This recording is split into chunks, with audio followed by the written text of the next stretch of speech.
The next federal financial hurdle is the sequester. Pickup truck owners have a mixed bag of options ahead. Billions in Sandy relief aid headed to affected states and a World of Concrete recap. That and more on Construction News Tracker, brought to you by Caterpillar and produced by 4constructionpros.com.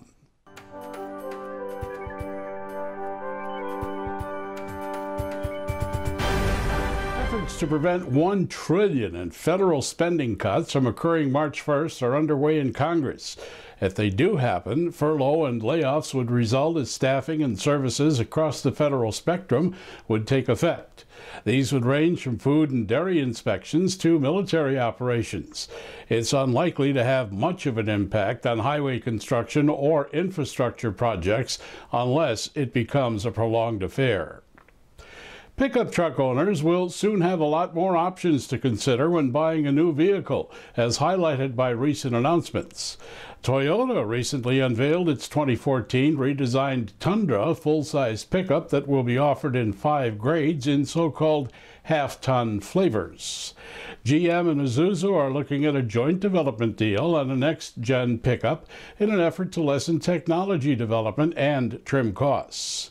Motor Trend recently selected the 2013 Dodge Ram 1500 as its truck of the year, and it was announced during World of Concrete that Ram Truck and Bosch Tools have formed a brand partnership focused on the building and construction fields.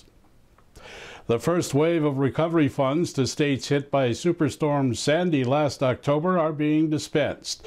New York State gets 65% of the $5.4 billion total, or $3.5 billion, and the remaining $1.9 billion is split among Connecticut, New Jersey, Maryland, and Rhode Island.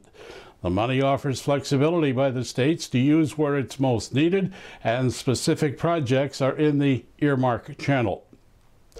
World of Concrete 2013 is history, but some significant areas of interest will continue to be looked at in the future. Editor Larry Stewart has some observations from the show.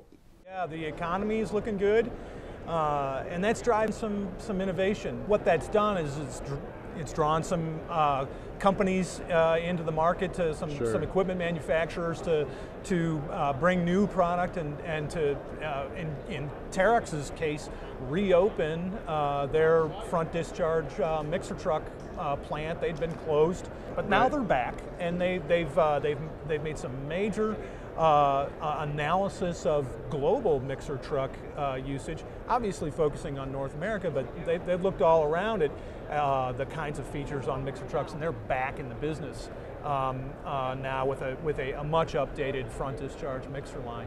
You know, we're seeing Putzmeister enter the mixer business. They're very proud of the features, and anybody who's in the mixer truck business, you know, would do well to at least take a look at them. I'm sure they'll be a premium product, but I suspect that they might really deliver. The fact of the matter is that emissions technology is adding significantly to the cost of these machines, 10, 15, 20%.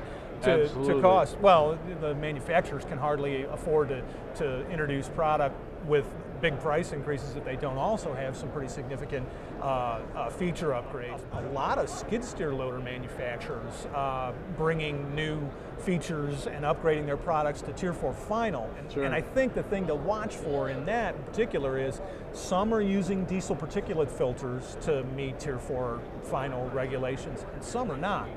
And the distinction there is that you know, a diesel particulate filter requires some maintenance, absolutely, and can be a little bit more costly to operate. The manufacturers like Case, who are coming with a machine that doesn't even have a diesel particulate filter on it, it just runs with a diesel oxidation catalyst. They eliminate that need for maintenance on the diesel particulate filter.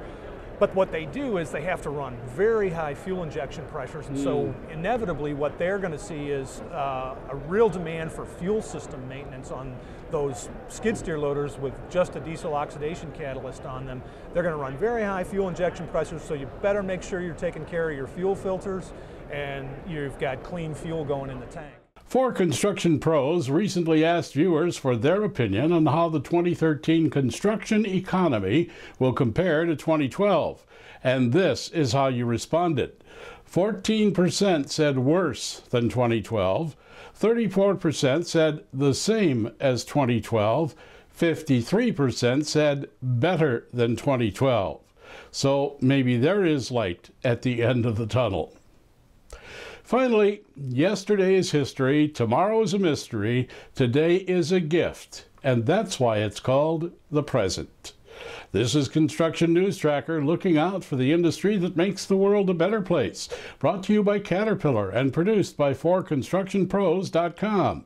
You can reach us anytime at facebook.com/forconstructionpros or at Twitter, where you can leave a comment or be shared with friends using hashtag Construction News, as the streaming web never ends.